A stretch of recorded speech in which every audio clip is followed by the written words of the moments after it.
ఏడుకొండలవాడ వెంకటరమణ గోవింద గోవింద. ఈ నామం తలుచుకోగానే మనందరికి గుర్తు వచ్చే స్వామి వెంకటేశ్వర స్వామి. వెంకటేశ్వర స్వామిని మనం ఎక్కువగా శనివారం పూజిస్తాం. అందుకు మనకి ఎన్నో కారణాలు ఉన్నాయి. అందులోంచి నేను ఇవాళ 7 కారణాలు మీ అందరితో పంచుకోవాలనుకుంటున్నాను. మొట్టమొదటిది, ఓంకారం ధ్వనించిన రోజు శనివారం. రెండవ కారణం, వెంకటేశ్వర స్వామి పద్మావతి అమ్మవారిని పెళ్లి చేసుకున్న రోజు శనివారం.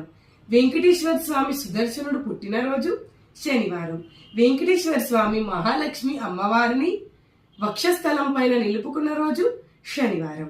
వెంకటేశ్వర స్వామి ఆలయ నిర్మాణానికై తొండమాన్ చక్రవర్తికి ఆజ్ఞాపించిన రోజు శనివారం. వెంకటేశ్వర స్వామికి శని ఈశ్వరుడు తన భక్తులను పీడల నుండి కాపాడుతాను అని వాగ్దానం చేసిన రోజు శనివారం. వెంకటేశ్వర స్వామి మొట్టమొదటిగా భక్తులకి దర్శనమిచ్చిన రోజు కూడా శనివారం. ఇలా ఈ 7 కారణాలే కాకుండా ఎన్నో కారణాలు కూడా స్వామి వారికి శనివారం ఎంతో ఇష్టమైన